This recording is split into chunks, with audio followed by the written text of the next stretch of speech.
Olá, pessoal, sejam muito bem-vindos a mais um episódio do Jornada do Conhecimento. Eu sou Marcelo Fonseca, host do podcast, e hoje nós trouxemos um assunto importantíssimo que vai ser muito interessante para todos os brasileiros, que é a educação financeira. E para falar sobre esse tema, eu trouxe uma especialista no assunto, que é a Janaíne Pimentel. Janaíne, muito obrigado, seja muito bem-vinda, agradeço a disponibilidade e o tempo para estar contribuindo nesse assunto que é tão importante para tanta gente, independente da estrutura financeira ou social. É verdade, viu, Marcelo? Eu agradeço muito a oportunidade de estar aqui com vocês. E para mim é sempre um prazer falar desse assunto, mais do que um prazer, eu acho que é uma missão, assim, né?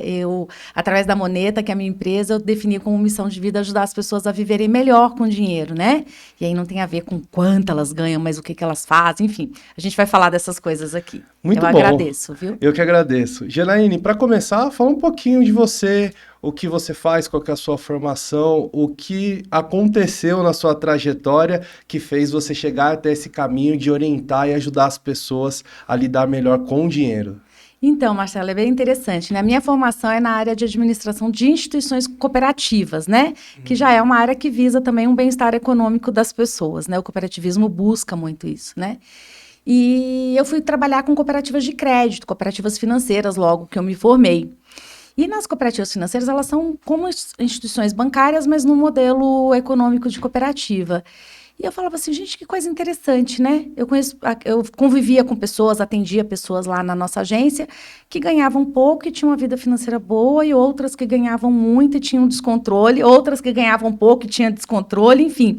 Não existia um padrão que me dissesse assim, ter mais dinheiro faz com que as pessoas possam ter uma vida financeira melhor. Que eu achava isso antes, né? Isso é um paradigma É um para muita paradigma, gente. né? Na hora que eu ganhar mais, eu resolvo a minha vida financeira. Quando eu receber, eu não sei o quê, ou quando eu ganhar na Mega Sena, que tem gente que acha que vai ser a solução, então vai acontecer algum fato futuro que vai permitir a pessoa ter uma vida financeira melhor. Então, era sempre isso, assim, um fato futuro vai me permitir ter uma vida financeira melhor. E aí eu vi que não era verdade, que na prática isso não acontecia. Como eu comentei com você, eu cheguei a trabalhar com empresários, com médicos, com pessoas de alta renda, que também não tinham uma vida financeira saudável. Então, eu me interessei pelo assunto, né, dentro dessa minha vivência, tem 25 anos que eu lido, né, no dia a dia com essas questões Bastante financeiras. Né, já atendi, sei lá, talvez mais de 5.000 pessoas nesse período todo, eu nem tenho a conta. E aí você vai aprendendo com a experiência dos outros. E aí eu fui me especializar, eu fui fazer um mestrado em políticas de crédito, fiz um mestrado, fiz um MBA em banking, né, para conhecer produtos e serviços financeiros e como as pessoas poderiam usar isso melhor. E fiz um curso, uma formação em economia comportamental, que aí eu comecei a entender muito esses comportamentos das pessoas em relação às finanças, e aí eu tenho tentado juntar todo esse meu conhecimento, tanto técnico de matemática financeira, dessa parte de finanças, com a parte comportamental, para ver como eu consigo ajudar as pessoas, né? Que legal, você tem uma formação bem robusta, Janaíne. Ainda tô aprendendo. Não dá para parar, não é verdade? É verdade. E eu vejo nessa sua trajetória das formações que você trouxe aqui, que você fez ao longo do tempo, que não foi só a parte técnica, tem uma parte voltada ao comportamento também. Fundamental. Hoje, conversando com algumas pessoas do meu cotidiano, Janaíne, me incluindo nisso, olhando o meu comportamento, o que eu melhorei, o que eu preciso melhorar ainda nesse aspecto de educação financeira, muitas pessoas atrelam o sucesso financeiro, ou seja, a prosperidade no sentido de poupar, poder realizar um sonho, conseguir pagar as contas do dia a dia, a quantidade do montante o qual elas recebem. Isso é um mito, Janaína? Acho que um dos grandes mitos é a pessoa sempre fica achando que está depois da solução, né? Então, o que eu tenho que fazer para ter uma vida melhor? Então, vamos pegar alguém que esteja em carreira, né? Agora eu sou estagiário, é por isso que eu estou apertado financeiramente. Eu ganho menos ou eu tenho um cargo que é menor quando eu tiver uma supervisão, ou quando eu virar um analista. Então, é sempre depois, né? Nunca é agora que eu tenho que tomar ação. Então, a pessoa sempre tem a ilusão de que a maior renda vai gerar uma organização financeira. E eu falo muito assim, aquele que faz no pouco, faz no muito. E aquele que não faz no pouco, não fará no muito. Inclusive, até Jesus já disse isso, Eu ia né? comentar isso, é uma frase roubando clássica. uma frase, né? E um ensinamento. Na verdade, não é nem uma frase, é um ensinamento que vale para a vida. Né? Então, o que você faz um pouco, você faz aquilo no que muito. você faz no pouco, aquilo que você faz no muito. Então, essa é uma coisa que eu sempre aprendi. Uma outra que já faz parte da teoria da psicologia econômica, são estudos científicos, né? Então, isso que eu aprendi, quem faz no pouco, faz no muito, é um aprendizado empírico e também espiritual religioso, né? Da minha formação religiosa. E estudando a economia comportamental que eu comentei, tem um conceito que chama...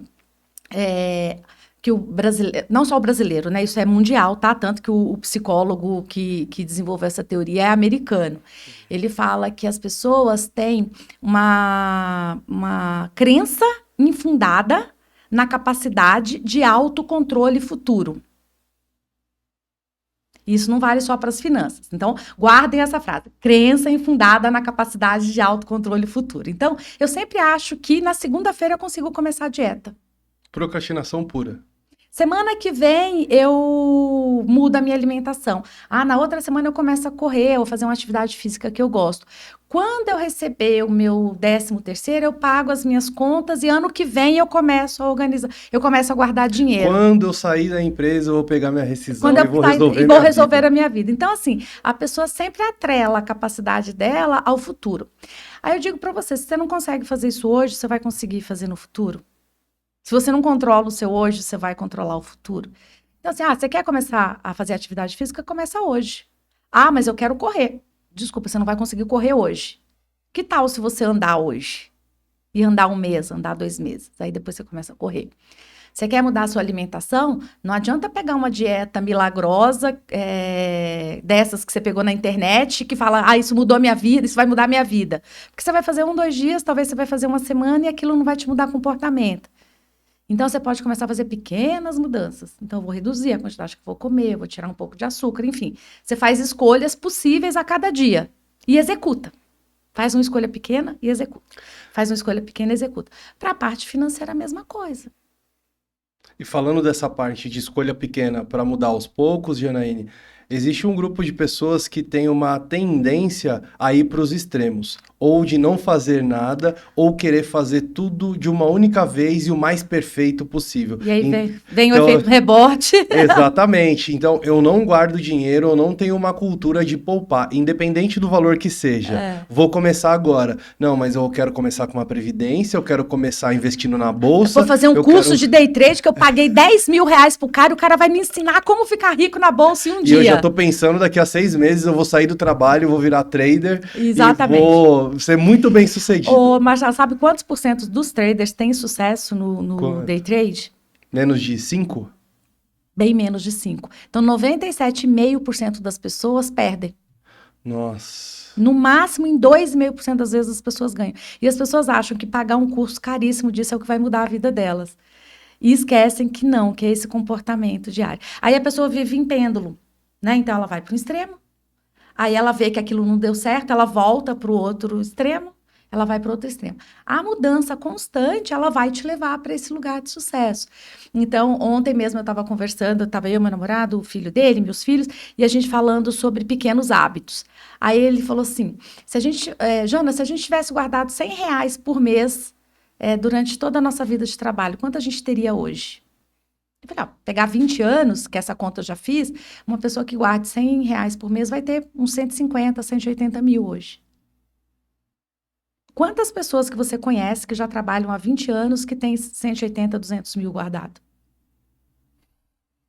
Pouquíssimas, provavelmente. Olha, Janaína, para ser bem sincero, e são amigos próximos que inclusive provavelmente vão acompanhar, eu tenho 2 amigos que a gente conversa e chega nesse nível de papo. De informação, né?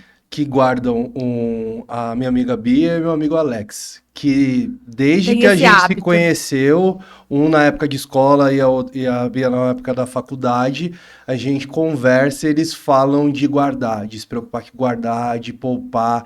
Então, em momentos que saíram de emprego, eles sempre se preocuparam, obviamente, na recolocação, mas em nenhum deles estavam desesperados, porque em 1, 2 meses eles não teriam mais dinheiro para conseguir pagar as contas. É. A preocupação, como eu disse, ela existe, porque você tem ali, por maior que seja o seu montante, uma hora Ela ele é acaba, limitada, se não voltar a entrar dinheiro. É isso aí. Mas eu sempre lembro que desde que eu conheci os dois, eles falam de poupar dinheiro, E independente sempre foi no do valor. pequeno, lembra que eu te falei? Provavelmente eles começaram quando ganhavam menos, né, nessa formação de carreira, e adquiriram o hábito. Sim, e se for esse é o pegar aí o processo. exemplo desses dois, hoje os dois têm cargos de liderança especialistas nas empresas e nos ramos que eles trabalham, mas quando a gente se conheceu, a gente pode comparar em um nível de estagiário, nem analista na área deles eles eram ainda. E isso também, a pessoa que tem esse controle financeiro, até a projeção de carreira dela é mais consistente, porque ela está mais preparada para as oportunidades, ela tem reserva financeira, ela consegue estudar, ela consegue se capacitar,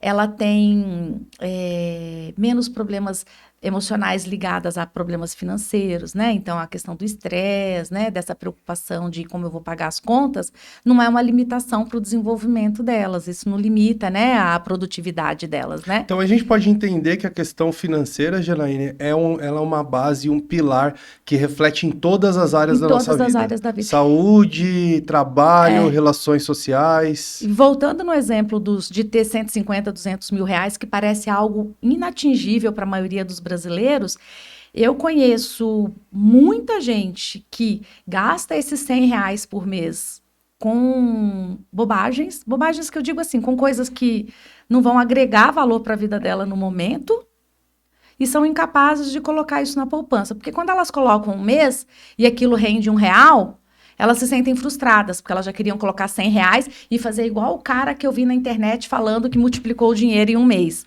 E não é assim. Estou comparando com o rendimento do Barsi. Não, e o Barsi também não fez isso de um dia, né? O Barsi construiu a fortuna dele em anos de trabalho. Sim. Grandes investidores foram anos de trabalho para fazer. Então, as pessoas querem pegar 100 e virar 1.000 no dia seguinte. Não vai virar, é um processo. Então, se a pessoa quer conseguir, ela precisa ter esse hábito mensal, que é como se fosse... eu falo que as pessoas deveriam fazer orçamento assim, Marcelo, já indo para uma parte prática, né? Olha quanto que você ganha ao longo do ano. As pessoas se limitam muito a ver quanto elas vão receber no mês. Muitas pessoas eu falo assim, qual que é a sua renda? A pessoa fala assim, no dia 5 do dia do pagamento cai tanto na minha conta e dia 15 cai tanto. Não, essa não é a sua renda. Essa é a clássica. Né? Então, vamos voltar. Então, seu salário bruto e seus benefícios. As pessoas mal conhecem os benefícios que elas têm. Quanto você tem de VA, quanto você tem de VR. Legal, você ganha, vou colocar 2.000, 3.000, 5.000, tá? Mais VA e VR, mais isso. Você recebe 1/3 do seu salário de férias, X época do ano, você recebe 13º, tais datas. Então, olha ao longo do ano. Quando a pessoa pega, ela olha aqui, sei lá, se ela ganha 4.000 por mês, no ano ela ganha 110 mil, ela fala, não, desculpa, se ela ganha 4.000 no ano, ela ganha 60, 70 mil, ela fala, não ganho tudo isso no ano. Ganha, faz a conta. Quando você pega todas as suas rendas, benefícios, 13º, férias, tem empresa que paga bônus, PPR, você ganha isso. Agora, vamos olhar para onde isso olha. Também ao longo do ano. Aí as pessoas começam a amadurecer o entendimento de longo prazo. Porque na maioria das vezes as pessoas querem saber como que eu pago as contas desse mês.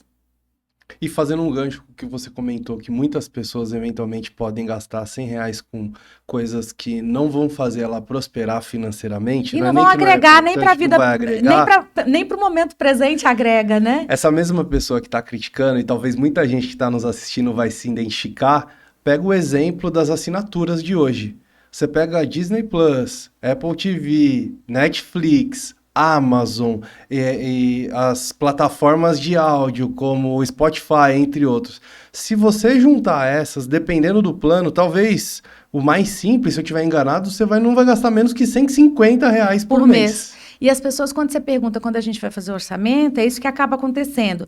Aí as pessoas vêm primeiro com essa ideia de eu ganho tanto no dia 5, tanto no dia 15, eu falo não, olhar ao longo do tempo. E as despesas também é outro desafio, que as pessoas não olham as despesas sazonais, que é aquelas que tem em algumas épocas do ano, né? Que elas têm que ser previstas. Se a pessoa tem carro, ela tem revisão, ela vai ter seguro, vai ter IPVA, então você tem que prever. Além do combustível e dos gastos mensais, você tem os gastos periódicos, né? Elas não olham. As contas pequenas é tipo isso. Quanto você tem de assinatura de streaming? Deve ser uns R$60. Não, soma tudo lá da fatura. Aí ela vai chegar nos 140, 150, ela toma um susto. E as outras despesas pequenas, tipo os deliveries, aplicativos de corrida, né? Que são, por exemplo, mas é R$15 que eu gasto no aplicativo de corrida, por exemplo. Mas quantas vezes você faz isso na semana? 5 vezes. Então, são R$75 por semana. 75 por semana dá R$300 por mês. Não, mas eu não gasto R$300 por mês em aplicativo. Então pega a sua fatura, vamos somar. Ela gasta. Então as pessoas perdem a noção desses pequenos gastos. O exercício de olhar o todo. Então elas ficam... E aí elas não saem desse ciclo, porque elas pegam um empréstimo, pagam a conta, ou pagam uma fatura hoje, mês que vem paga a outra, né? E aí elas vão tentando equilibrar os pratinhos. Eu peguei uma vez uma pessoa numa consultoria que ela tem o hábito de tomar energético todos os dias. E ela tomava todo dia de manhã e todo dia após o almoço. Só que ela nunca tinha colocado no orçamento. E ela falava assim, ela falou, mas Jana, mas é R$12, R$12,50. Eu falei, tá bom, são 2 por dia, são 25 por dia. Final de semana também você faz? Sim. Então, são 30 dias. Então, você gasta R$750 com energético por mês. Nossa. Ela, não, eu não gasto R$750 com energético por mês. Eu falei, mas você toma ou não 2 por dia? Tomo. Quanto custa cada um? R$12,50. Então, você gasta R$25 por dia. Por 30 dias. Aí ela falava assim, como eu posso fazer isso? Eu tô com um problema renal, porque a médica falou que eu tenho que diminuir, eu não consigo, porque eu criei o hábito. Eu não consigo fazer uma faculdade. O sonho da minha vida era fazer uma viagem, levar minha mãe, eu não consigo ir. Eu falei, então, R$700 por mês são 8 mil e poucos reais no ano. É uma viagem. Então, as pessoas limitam a capacidade de fazer coisas grandes por causa de pequenas coisas do dia a dia que sequer agregam valor para a vida delas. Mas elas estão naquele... esse mesmo autor que eu falei, né, da teoria sobre o autocontrole futuro não existe, né, a crença infundada no autocontrole futuro, ele fala de uma coisa que é o conforto cognitivo, né, as pessoas acostumam a viver num ciclo e elas ficam confortáveis naquele modo de viver. Então, sair do ciclo é um desafio. Né? É um desafio... Por isso que é o comportamento. Total. E, Janaíne, ouvindo você falar isso, eu penso em várias coisas, pessoas que fazem parte do meu cotidiano, as que já fizeram, e é muito comum a gente ouvir uma série de mitos relacionados à educação financeira, como, por exemplo, você só vai poder investir quando você tiver uma grana maior, junta para você depois você investir. Não. Isso só é para quem ganha um valor maior. E isso é impressionante, são comentários de pessoas que já estudaram, são comentários de pessoas que estão já, não menosprezando, mas que estão numa posição de trabalho onde o exercício de pensar ele é mais exigido, só que quando fala de conhecimento na área financeira, as pessoas trazem uma série de mitos. Mitos, comportamentos, né, adquiridos ao longo do tempo. Eu já atendi pessoas que trabalham como gestoras ou analistas na área financeira de grandes empresas. Ou seja, elas cuidam de orçamentos gigantes e fazem isso muito bem feito para a empresa e são incapazes de fazer essa boa gestão para a própria vida. Aí tem a questão de hábitos, né, que são hábitos que precisam ser mudados, tem questões de comportamento, tem questões que às vezes são emocionais, então assim, tem pessoas que me procuram para consultoria, eu falo, olha, a gente vai fazer a consultoria desde que você faça um acompanhamento psicológico junto, porque tem aspectos emocionais que são mais graves e que a pessoa vai ter que tratar numa terapia, né? Então, às vezes é frustração por questões do passado, é compensar questões do passado. Então, eu não tive isso, então eu quero dar tudo pro meu filho. Aí você está criando um filho incapaz de lidar com frustração, incapaz de entender limites e incapaz de colaborar com a dinâmica da família, porque você tem que dar tudo que ele quer na hora que ele quer, até tudo que ele não quer. Então, várias pessoas falam assim para mim, eu comprei isso carésimo, meu filho nem olhou para isso. Porque não era seu filho que queria, era você. Era uma necessidade... Era uma necessidade sua do passado. De reparar algo que você não teve. Então, então tentar compensar, né, coisas... Então, é você que não teve aquilo, não é seu filho que quer aquilo, né?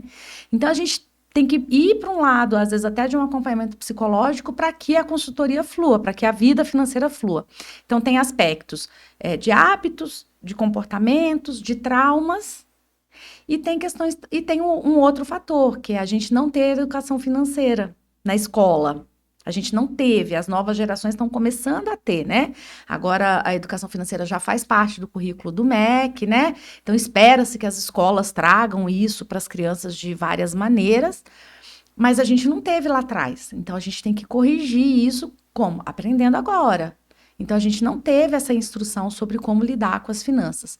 Então é mais um aspecto também de educação que a gente não teve.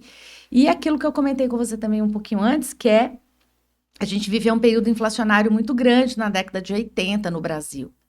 Então, as pessoas perderam um pouco da noção do dinheiro, né? Porque você tinha que receber hoje e fazer uma grande compra hoje, porque amanhã o preço das coisas já seria o dobro. Então, isso criou um hábito de acumulação de alimento ou de outros bens, porque você não sabia quanto ia custar depois. Hoje, a gente não precisa mais se preocupar com isso, né? A gente tem um cenário relativamente controlado. E na parte de investimento, na década de 80, começo de 90, eu não lembro a data exata, teve o confisco do dinheiro das pessoas no banco por conta de um problema econômico que o Brasil vivia. Mas naquela época o Brasil não tinha uma estrutura de governança de governo bem feita, né? Com o Banco Central, Conselho Monetário Nacional, segregados. Então, assim, é muito importante que você tenha estruturas segregadas. Ministério Público, Banco Central, Conselho Monetário Nacional, todos atuando de maneira independente, para que não aconteça o que aconteceu lá atrás. Então, hoje já não é mais, a gente não tem mais o cenário que aquilo pode acontecer. Então, as pessoas falam, vou colocar o dinheiro no banco, o governo vai tomar. Por conta desse Por causa de período um histórico. fato histórico que hoje já não tem nenhuma estrutura mais que permita que aquilo que aconteceu lá atrás aconteça novamente. Então são questões que a gente tem que ir desmistificando, levando informação correta, porque também tem muita informação, muita fake news, muita informação mentirosa, né? Que se propaga, né? Tem gente que fala assim, mas se eu guardar dinheiro eu vou pagar imposto. Eu falo, gente, eu adoro pagar imposto. Porque se eu tô pagando mais imposto é que eu tô ganhando mais. E o imposto você só paga sobre o que você ganha. Nessa linha de raciocínio, com certeza. Né? Então, Sim. assim, ok, gente. Então, assim, eu investi e vou pagar imposto. Você não paga imposto sobre o que você investiu, você paga imposto sobre o que rende. Sobre o que você ganhou. Sobre o que você ganhou. Então, ok, quanto mais você ganhar, maior vai ser o imposto, mas você ganhou mais. Então, as pessoas vão criando aí bengalas, né, muletas, para poder não enfrentar o problema de frente. Sim. E falando desse gancho do comportamento, Janaína, achei muito legal que você falou que muitas vezes, antes de começar um trabalho seu de consultoria financeira com uma pessoa, você indica ela para fazer terapia.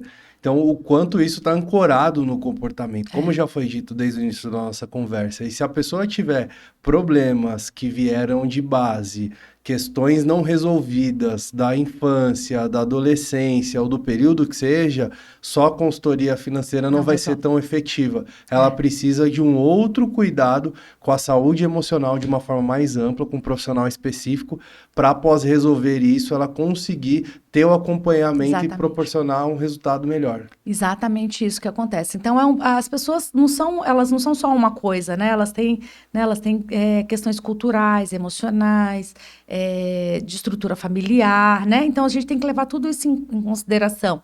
Então, sempre a primeira vez que eu vou conversar com a pessoa, a primeira conversa não é sobre quanto você ganha e quanto você gasta. A primeira coisa é conhecer a pessoa. Aí, a partir do relato dela, você entende se tem questões ali que são mais profundas. E aí, até como profissional, você tem que dizer assim, aqui eu não consigo avançar, né? E ser correto com a pessoa no sentido de dizer assim, a gente não vai conseguir avançar se você não resolver essa parte aqui. Então, não é só, vem aqui, paga a consultoria e eu tô ganhando mais consultoria porque a pessoa demora mais o processo. Não é assim, né? Então, vamos parar, você trata a parte emocional. Quando você se sentir confortável, a gente volta para a parte financeira. Outra coisa que acontece muito, Marcela, às vezes a pessoa fala que tá tudo bem, né? Nessa anamnese, nessa primeira conversa. Aí a gente começa a conversar, cuidar da parte financeira, né? Então, vamos olhar o orçamento e tal. A pessoa aciona gatilhos, ou de escassez que ela viveu no passado, ou de pais que gastavam muito, ou de pais que limitavam muito. né? Ou de estruturas familiares que geraram algum trauma. E aí a pessoa bloqueava e entrava em processos, começava a fugir das conversas, a não anotar tudo. Aí eu falo, não, vamos voltar. Então, a gente tem que ter essa sensibilidade também de entender quando a questão não é só das finanças e acionar o profissional adequado. Então, Outras vezes também eu recebo encaminhamento de psicólogos. O que psicólogo legal. encaminha, Faz o caminho inverso. faz o caminho inverso também, porque o psicólogo já viu que estabilizou o paciente em algumas questões, né, ou que já está acompanhando, e percebe que a pessoa precisa de uma ajuda técnica para essa parte financeira. Então, o processo inverso também acontece. Que legal. E depois que a pessoa resolve essas questões, aí ela está apta a poder fazer um planejamento pessoal ou familiar. É. E de uma forma prática, Janaína, a gente chegou a comentar um pouquinho, as pessoas acreditam que o planejamento pessoal tá sentar, fazer uma mega planilha, tá com uma calculadora financeira ou uma planilha cheia de fórmulas mirabolantes para colocar quanto ela vai investir em tal lugar, quanto ela vai investir no lugar X, Y, Z. Mas existe escolhas, e aí até por referência de trabalhos que nós fizemos juntos em outra empresa no passado, que as pessoas conseguem fazer com melhores decisões do dia a dia, com melhor data do supermercado, com evitar gastos pequenos juntarem, se tornarem gastos grandes, como esse exemplo que você trouxe da moça do energético. Como que uma pessoa que tem uma renda pequena sustenta uma família ou ela é sozinha, ela consegue usar elementos do cotidiano para melhorar a questão do planejamento, da gestão financeira dela. Então, assim, um ponto fundamental das finanças, que a gente até nem falou disso ainda também, quando a pessoa tem família, é assim, gente, esse é um assunto que deveria ser tratado por todo mundo, né? Já que aquela família vive daquela renda, né? Então, assim, tem um filho pequeno, você não precisa entrar em detalhe de quanto você paga de aluguel, condomínio, ou água, não. Mas você tem que dizer para aquele filho que a família tem uma renda que é limitada e que todo mundo tem que trabalhar junto, seja para controlar as despesas, mas também para que a família possa realizar sonhos. Então não dá para uma pessoa, uma andorinha fazer verão, como diz o ditado. Tem que ser uma ação em conjunto. Não, porque vira um trabalho muito desgastante. Então eu já peguei tanto muitas mulheres, quanto muitos homens, chefes de família, que querem resolver tudo sozinha como super-heróis. Eu sou o provedor dessa família, então eu tenho que fazer tudo. Então, por um lado, é um desgaste muito grande, porque você não vai dar conta. E, por outro lado, você está tirando a oportunidade daquela família de também crescer e aprender junto, né? Então, eu falo coisas básicas, assim. Uma mãe que trabalha, ou um pai que trabalha e que é uma vida corrida e que quer ensinar o filho finanças. Leva o seu filho com você para o supermercado. Combina com ele a regra do jogo antes de sair de casa. Fazer lista de compra, quais os dias que o mercado é mais em conta. Normalmente, dia de semana e fora do período de pagamento, você tem mais promoções e preços um pouco menores. Então, evite dia de pagamento e evite final de semana. Então, esse é um jeito de organizar. Fazer a lista antes de ir para o mercado. E combinar com os filhos. Se for filho pequeno, hoje você pode escolher um chocolate, você pode escolher um biscoito, um iogurte, uma coisa que o filho queira, mas combina a regra do jogo antes, e aí aproveita esse momento em família, porque eu também trabalhava, eu tinha muita dificuldade de ter tempo de qualidade com os meus filhos. Então, era no mercado que eu descobria que eles já sabiam como transformar quilo em gramas, como saber se o pacote de 5 com 5 era melhor do que comprar uma embalagem maior, comparar marcas, comparar preços.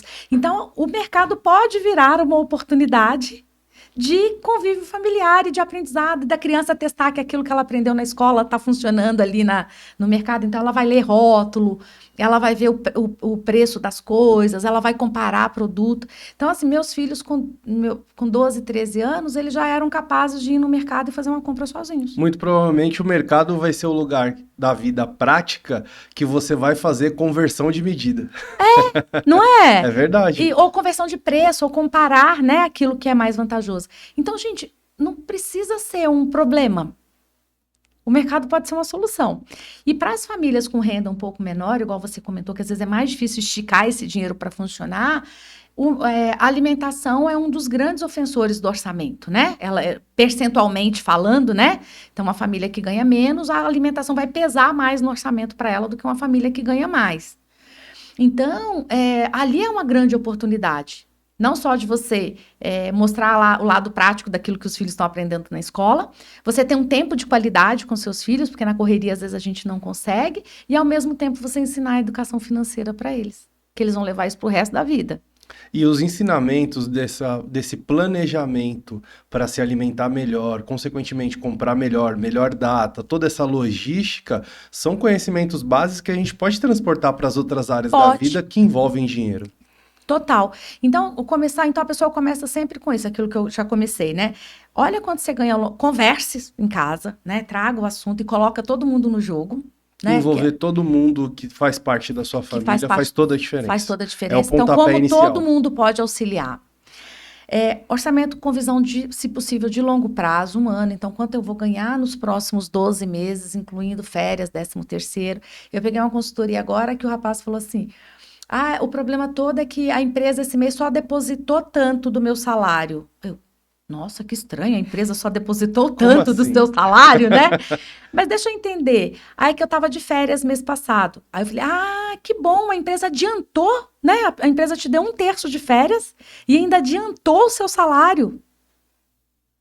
Mas é que caiu muito dinheiro na minha conta, eu gastei. Tá. Então, não é que a empresa... Então, olha a importância de você olhar ao longo do tempo. Então, olha, vamos olhar ao longo do tempo, porque ano que vem você vai ter férias de novo e vai acontecer a mesma coisa de novo.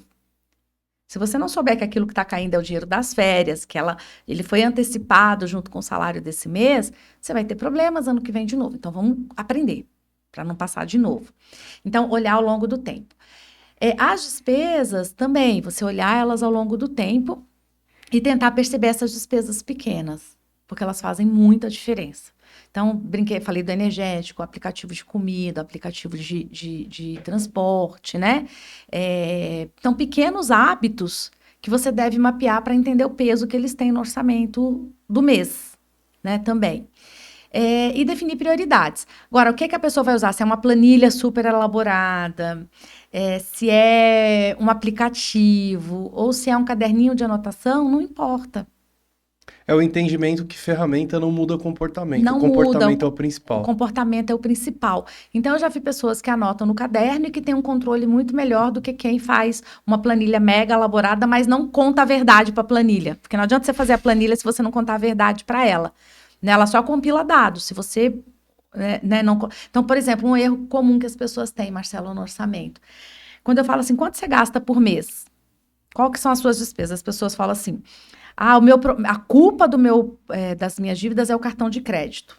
Porque sempre é alguém que é o culpado, né? Não é a pessoa. As pessoas falam numa terceira pessoa, que é como se tivesse alguém invisível ali manipulando toda a situação.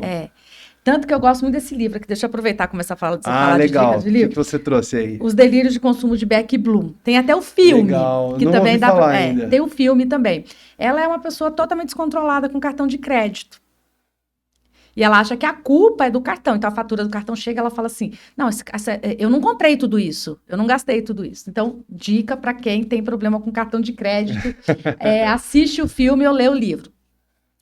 Então, a pessoa fala assim para mim, então eu gasto tanto com aluguel ou prestação da minha casa, tanto com luz, tanto com isso, e tanto de cartão. Tá vendo? O problema é o cartão. Não quero saber. O cartão é um meio de pagamento, que poderia ter sido dinheiro, poderia ter sido um cheque, se fosse antigamente, ele é um meio de pagamento. Vamos olhar para a fatura do cartão. Então, você tem que pegar o que está na fatura do cartão e lançar nas casinhas corretas. Então, quanto eu gastei com aplicativo de comida, quanto eu gastei com mercado, quanto eu gastei com vestuário, quanto eu gastei com aplicativo de corrida, com streams. Aí você separa as caixinhas. Aí você vai olhar onde está o problema. E ter clareza de onde está, para onde está indo o seu dinheiro. Então, se você fica só, a fatura do cartão é a fatura do cartão, você não vai resolver nunca. Ou então, Janaína, coisas que eu já ouvi em relação a isso. Eu tenho tanto de mercado, eu tenho tanto de aluguel ou de parcela de casa, carro, gasolina, que são os mais tradicionais. E seguro e tanto de cartão de crédito. As pessoas colocam cartão de crédito como um bloco e não o que foi gasto para chegar até aquele valor do cartão de crédito. Esse é o primeiro passo. Então, você tem que detalhar, tá? Então, desde um orçamento mais complexo de alguém que tenha filho, que aí tem às vezes escola, ou peru escolar, ou material escolar, aí tem carro, aí tem despesa do carro e tal. Até o orçamento mais simples de alguém que tem menos itens na despesa, você não coloca bloco, você coloca despesa separada. Inclusive alimentação, viu, Marcelo? Uma coisa é mercado. Então, você pode colocar mercado, padaria, mercado, açougue, feira, você pode até colocar junto, porque são os alimentos, vamos dizer assim, da sua cesta básica de alimentos, mas coloca separado, por exemplo, padaria, coloca separado aplicativo de comida, coloca separado. Comer fora. Comer fora, né? Outra conta, lazer. Uma coisa que eu falo para as pessoas, 98% das pessoas que eu atendo não tem uma linha no seu orçamento que chama presentes. Mas pensa só comigo, se você tem filho, marido, esposa, pai, mãe, irmãos, e você trabalha, te garanto que uma vez por mês você tem alguma ocasião de presente. Muito provavelmente. Né? Uma pessoa com uma estrutura familiar pequena, mas que trabalha fora, ela vai ter. Um exemplo disso, no trabalho agora, Janaína, tem um caso interessante. Nós somos uma equipe dividindo ali o RH na parte de treinamento, se não me engano, somos 7. Desses 7, tem eu, mais 1, 2, 3... 5 pessoas fazem aniversário em fevereiro. E tem aquele hábito tradicional de fazer aquela vaquinha pro presente. Então imagina fevereiro. Você não tem que ter uma verba maior? 5 pessoas de 7. Vamos supor que fique R$30 para cada um o presente, né? Lá na hora de dividir. 150 em fevereiro. Até o pessoal brincou. Esse mês aqui vai ficar todo mundo desfalcado. Porque a despesa vai ser muito maior do que o tradicional. Mas isso não é previsível? Sim. Porque o aniversário você faz na mesma data Ninguém todo muda ano. a data de nascimento. Ninguém muda a data de nascimento. Dia das Mães é todo ano na mesma data. Dia dos Namorados é na mesma data. O aniversário da esposa ou do marido, dos filhos é na mesma data. Então, 98% das pessoas não têm presente no seu orçamento. E você concorda comigo que é uma despesa? Igual o PVA, e isso que está colado, inclusive, com a fatura do Natal e despesas de Ano Novo, inclusive viagens de final de ano, para quem pega a coletiva, chega arrebentando em janeiro. Em janeiro, porque não houve planejamento, né? Então, as sazonais. Então, como que eu olho as despesas e as receitas ao longo do tempo? Então, por isso que eu insisto muito, assim, não olhe só para o seu orçamento nesse mês. Olhe ao longo do tempo. Que aí você vai identificando essas situações que você precisa fazer reserva. Então, por exemplo, janeiro eu não tenho aniversário nenhum, mas fevereiro tem 5. Então, eu preciso ter uma reserva, né? O Banco Central fez, pós-pandemia, tem um evento anual do Banco Central que chama Semana Nacional de Educação Financeira. Normalmente ela é em maio. E existe todo o movimento do Banco Central e das instituições financeiras no Brasil de falar mais desse assunto. Legal. Chama ENEF, Semana Nacional de Educação Financeira. E teve um ano, logo após a pandemia, que o Banco Central viu a necessidade de falar sobre resiliência financeira, que é isso que você falou dos seus amigos lá, que sempre tiveram o hábito de guardar, que na hora que tem uma dificuldade, a pessoa tem um respiro. Então, no orçamento da gente, tem que ter uma coisa que chama reserva de emergência, que é o que dá resiliência financeira. Então, isso te permite, se você for desligado de um trabalho, você ter um colchãozinho ali para fazer frente aos principais desafios do período. Se vier uma situação extrema, como, por exemplo, a pandemia, você tem uma capacidade de lidar com aquilo por mais tempo. Se vier um evento, por exemplo, de alguém da família que perde a renda e aquilo reduz a renda familiar, ou um problema de saúde na família. Então, é um grande desafio as pessoas desenvolverem esse hábito de ter a reserva financeira, a reserva de emergência para situações em que isso seja exigido. E, às vezes, ela pode ser feita mudando um pequeno hábito.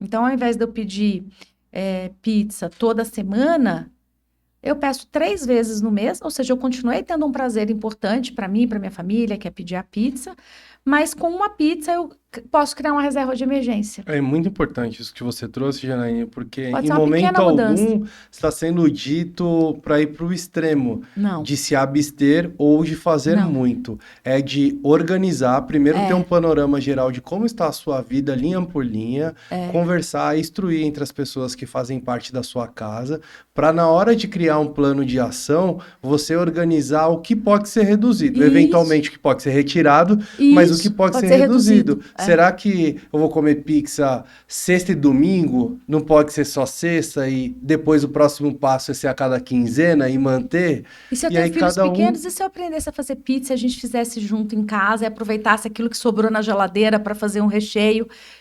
Também. Eu posso, talvez, nem abrir mão da pizza, eu só posso fazer ela de um jeito diferente. E ainda criar um momento de família, né? Para quem é jovem e fala, mas eu não tenho filho. Você gosta de sair muito? E se você trocasse um happy hour do mês por um dia de jogar em casa com os amigos e cada um leva uma coisinha para beliscar? Você consegue fazer essa mesma reserva. Eu vejo um movimento na região onde eu moro de muitas pessoas, antes de o sol ficar mais forte, 6h30 às 7h30, 8 horas no máximo, muita gente caminhando de todas as idades. Mulheres, homens, idosos. Um novo hábito, uma coisa diferente. Quando fala de melhorar a questão da saúde física e todos os impactos positivos que o exercício proporciona, não está vinculado à academia, que também é um paradigma.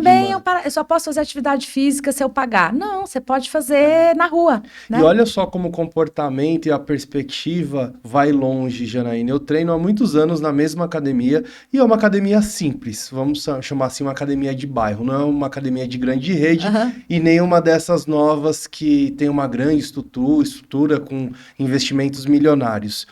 E aí você tem uma média de valor que é comum entre as academias desse estilo. Essas mais novas, com uma estrutura diferenciada, ela custa em média 4 vezes mais do que essa média. E aí teve algumas pessoas que migraram, saíram dessa academia para outra. Tudo bem, é super normal, cada um faz a sua escolha, cada um se organiza financeiramente da forma que acredita ou com conhecimento ou a falta dele. Mas a questão é que o ponto que eu quero chegar são os comentários que alguns deles trouxeram, acreditando que vão melhorar a estética e a qualidade física por conta de trocar a academia, e não tem nada a ver uma coisa com a outra. É o comportamento. É a mesma coisa de começar a ganhar mais, a pessoa achar que vai mudar de vida quando ela começar a ganhar mais. Não vai. E aí eu fiquei pensando, ao invés de eu mudar de academia, sendo que o valor cabe no meu bolso, é acessível o deslocamento, enfim, todo o conjunto está funcionando. Para eu melhorar, falando do ponto de vista de estética, eu preciso melhorar a frequência, eu preciso melhorar o quanto que eu treino, eu preciso fazer uma progressão de carga, me alimentar melhor, dormir melhor. Ou seja, você tem que fazer o seu.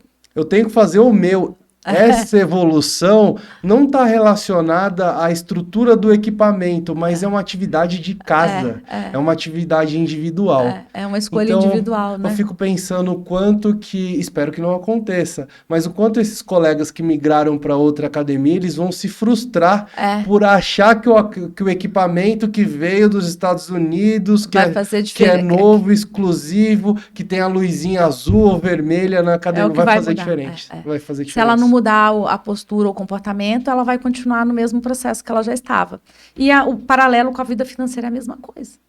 Né? E aí, quando você comentou, eu falei, esse exemplo com outro recurso, diz a mesma coisa sobre o que a gente está conversando. As pequenas mudanças, né, na verdade, primeiro assim, faz o teu, né, a autorresponsabilidade. Então, não é o equipamento, não é a planilha, não é a luzinha da academia, não é isso que vai definir. O que vai definir é o seu comportamento. Exatamente. Ok. Se você puder aliar comportamento com mais estrutura, ok. Mas não necessariamente, não é necessário. É aquilo que eu falei, eu conheço pessoas que usam... Uma vez eu peguei uma menina gerente, com uma boa renda e tudo mais, a planilha dela era maravilhosa. Até eu queria ter aquela planilha. Mas não servia para ela, porque ela nem conseguia entender direito a planilha, ela não conseguia nem lançar as coisas nela. Não trazia resultado, que era o principal. Não trazia resultado, que era o principal. Né? Então, e ela tinha pagado carésimo numa consultoria para ganhar aquela planilha. Então, é mais ou menos isso que você está dizendo. O principal da consultoria não é a planilha. Não é a planilha. A planilha você vai adequar, tanto que, por exemplo, eu tenho 4 ou 5 modelos de planilha. Eu adequo a planilha à condição de entendimento da pessoa daquela planilha e do uso dela naquele momento.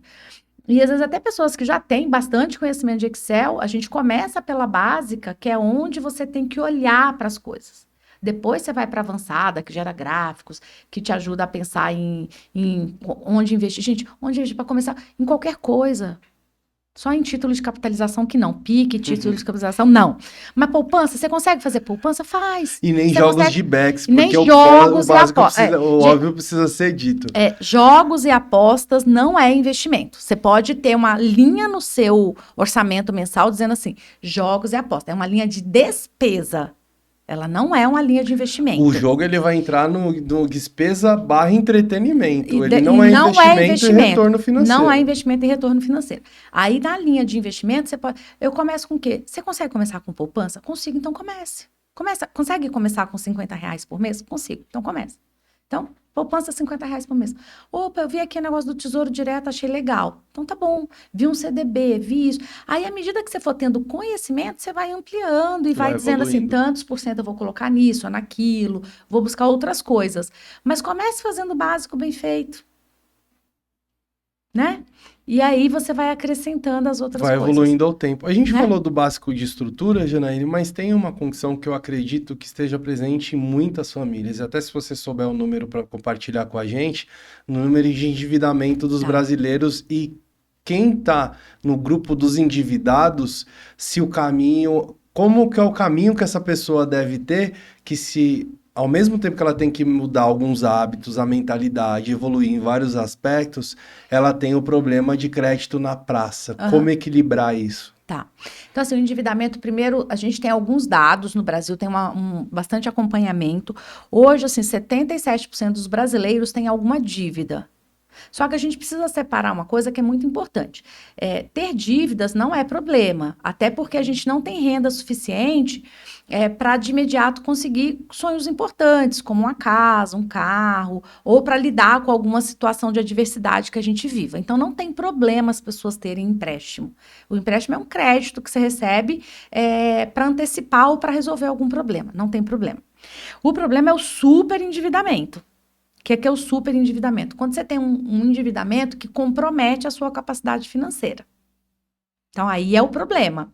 Então, eu digo muito assim, eu vim de uma família que não tinha recurso, eu não tive herança, eu não tive nada. Então, o crédito me possibilitou muitas conquistas na minha vida, né? Mas ele tem que fazer parte do seu orçamento. Então, você tem que ter o controle e dizer assim, eu vou pegar esse empréstimo, seja para fazer uma viagem, seja para comprar uma casa, seja para comprar um carro, mas que eu olhe o impacto que ele vai dar no meu orçamento ao longo do tempo. O quanto ele consome o quanto ele consome de tudo que eu ganho e de tudo que eu tenho que pagar. Feito isso, jogou na planilha, cabe, e seu orçamento está todo organizadinho, tá tudo certo. Então, eu falo assim, tem uma frase que é assim, crédito bom, ele resolve um problema hoje e não cria um problema amanhã. Crédito ruim resolve um problema hoje e cria um problema pior para amanhã. Então, é isso que a gente tem que olhar. Coube na planilha, faz parte do seu planejamento, ele vai te proporcionar ou resolver um problema emergente, ou realizar um sonho, antecipar a realização de um sonho. Que bom, ótimo, faça, porque eu acho que é onde a gente avança na vida, né? Nem sempre a gente vai conseguir. Então, no meu caso, eu precisei do crédito para várias coisas e usei muito bem.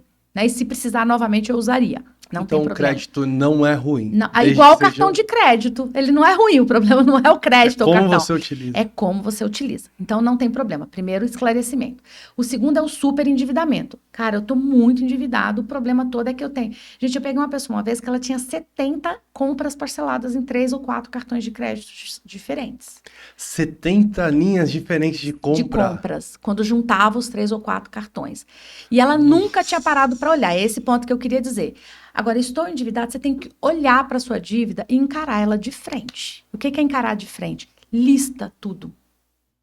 Lista tudo. Compra parcelada, compra na loja tal, compra no aplicativo tal, compra não sei aonde, quantas parcelas foram e ao longo do tempo. Então, esse aqui eu comprei na loja tal, foi roupa, foram 5 parcelas, eu já paguei 3, faltam 2. Então, mês 1, mês 2. Faltam mais 2 parcelas nos 2 próximos meses. Esse aqui eu comprei ontem, são 8 parcelas, faltam 8 parcelas. Esse aqui é um eletrodoméstico que eu comprei, o celular que eu comprei. Você vai fazer linha por linha. Se for compra parcelada, linha por linha. As outras dívidas, eu peguei empréstimo no banco, eu já peguei tanto, já paguei tanto, falta tanto. Peguei empréstimo na financeira, peguei empréstimo com um amigo, peguei empréstimo com a agiota. Eu pego muita gente que deve agiota. Uma curiosidade, é comum, Janaíne, as pessoas Muito pegarem mais. dinheiro? Porque das pessoas que eu conheço, talvez ninguém Elas não falam porque compartilha. elas têm vergonha. Eu imagino, é bem provável, Mas é pensando mais por esse comum lado. do que... Eu nunca ouvi falar de ninguém próximo de mim que pegou dinheiro com a Te agiota. garanto que Muito tem. provavelmente elas Tem e elas não falam, as contaram. pessoas escondem. Então, lista tudo. Aí você tem que olhar para o problema. Enquanto você não olha para ele, porque o que acontece? As pessoas vão fazendo o quê? Elas vão pegando, a fatura do cartão chegou, ela tá alta, ao invés de eu olhar para a fatura do cartão e entender o problema dele e resolver, eu pego o empréstimo e pago a fatura. Aí, mês que vem, continuo com a fatura alta, porque eu não mudei comportamento nenhum, e ainda tem a parcela do empréstimo para pagar. Aí eu pego um outro empréstimo. Daí a pouco eu comecei a atrasar as parcelas de empréstimo. Aí os bancos não me dão crédito. Aí eu corro para um familiar que me ajuda. Provavelmente um familiar vai ajudar. Na segunda vez o familiar já não vai mais ajudar, ou na terceira. Aí você vai recorrer ao agiota. Ou você vai pegar em financeiras, que são taxas de juros altíssimas. E tem menos critério, por isso que elas vão porque cobrar essa taxa. elas cobram essa taxa. Então, a pessoa vai chegando nesse superendividamento porque ela nunca parou para fazer isso que eu falei. Lista a dívida. Se não listar a dívida e não tiver a visão raio-x do que você não vai mudar nunca. Não vai conseguir mudar. Eu comentei com você antes da gente começar a gravação aqui de um caso de uma pessoa que eu peguei. Foram 8 anos que a gente fez de trabalho até ela falar, agora eu tô livre de tudo. 8 anos. Mas assim, isso foi há 20 anos atrás. Hoje essa pessoa tem uma reserva financeira maravilhosa. Que legal. Se ela não tivesse começado... Talvez estaria tropeçando até hoje. Ela estaria há 28 anos tropeçando, né? Então, o que eu tô querendo dizer é isso, assim, você tem que começar. Só que se você começar sem fazer um raio-x, que é esse que eu falei, do orçamento inteiro ao longo do tempo, renda ao longo do tempo, todas as despesas, inclusive as pequenas ao longo do tempo, e as dívidas detalhadas, você não vai conseguir ir para lugar nenhum. E aí tem que encarar o problema, tem que saber que você vai ter que restringir alguns hábitos, que você vai ter que fazer algumas escolhas, né? Vai ter que fazer algumas escolhas. Mas o impacto disso no longo prazo, na sua saúde emocional, na sua saúde física e no bem-estar da segurança que você está gerando para o seu futuro são fundamentais. A gente, Marcelo, provavelmente não vai ter nada de aposentadoria. Eu já estou chegando aos 50 anos, eu ainda vou pegar alguma coisinha. Então, mas assim, eu fui fazer a atualização dos meus cálculos esse ano. Antes eu poderia me aposentar daqui a 3 anos, 4, porque eu trabalho desde novinha. Agora já foi para daqui a 8. Porque, né, tá mudando as regras tributárias.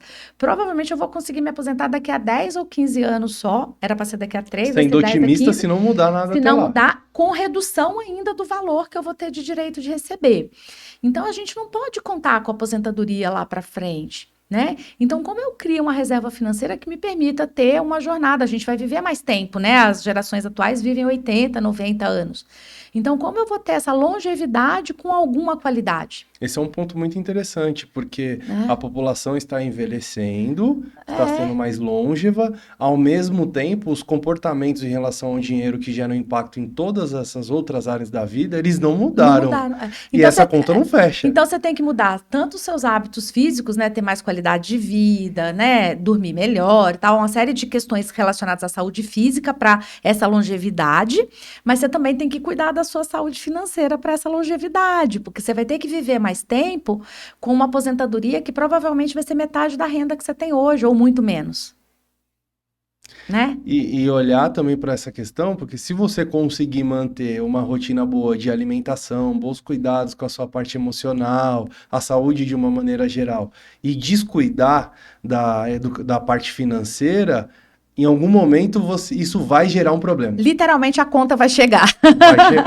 Vai chegar e não é só a conta dinheiro propriamente dito, é a questão de ansiedade contribuição para um quadro de depressão, entre a outras frustração, coisas. sabe, Marcelo? Imagina você, eu falo para as pessoas assim, tentem fazer esse exercício. Pense em você com 60, 70 anos, sem nenhuma segurança financeira, tendo que aceitar subemprego para poder manter algum nível de renda, ou dependendo de outras pessoas que às vezes nem conseguiriam te sustentar, tendo que te sustentar porque você não consegue.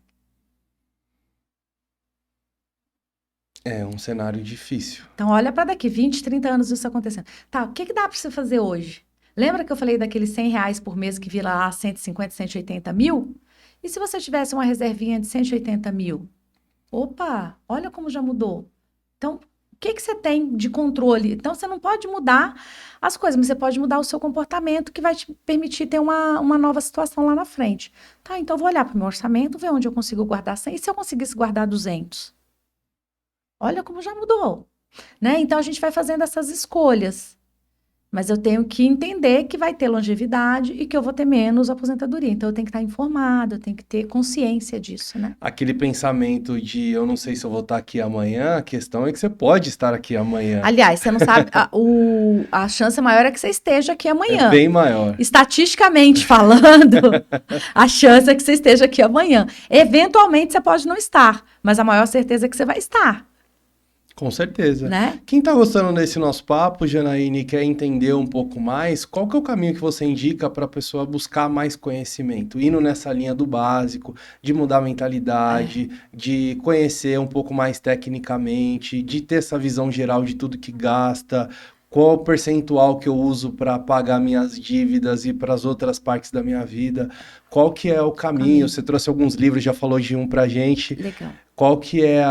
Quais são boas opções para a pessoa que não tem conhecimento zero e quer mudar de situação? Primeira coisa é isso, eu acho que é anotar tudo que ganha e tudo que gasta ao longo do tempo. Então faz receitas, janeiro agora a gente está em fevereiro, vai fazer de fevereiro até janeiro do ano que vem, sempre 12 meses. Todas as despesas também para 12 meses, né? Então, começando com as despesas direto na folha para quem é assalariado, né? INSS, imposto, vale transporte, despesas de folha.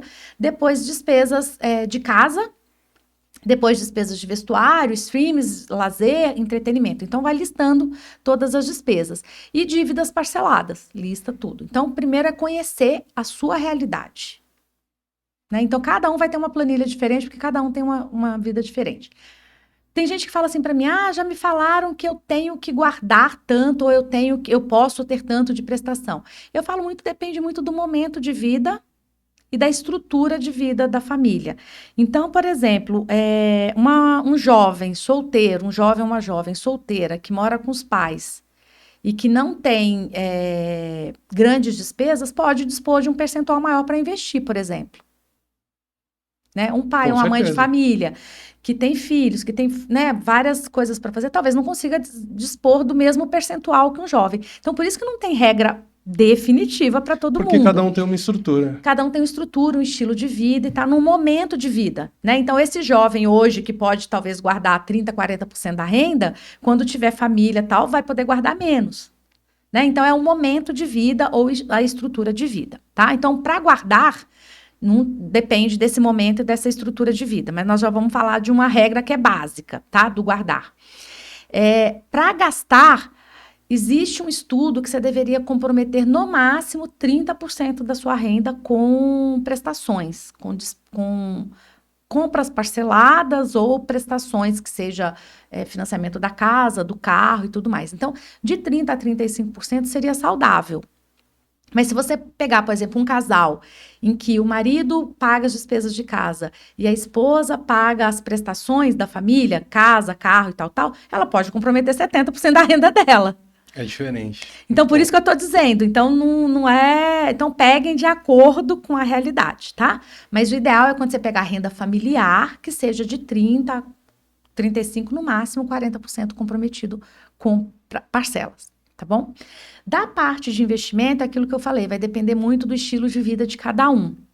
Mas tem uma regra que é de ouro, quem puder, você falou, me faz o básico. Qual que é o básico? Tem esse livrinho, gente, super pequenininho, que chama O Homem Mais Rico da Babilônia. Ele é um clássico, é um best-seller de livros sobre finanças.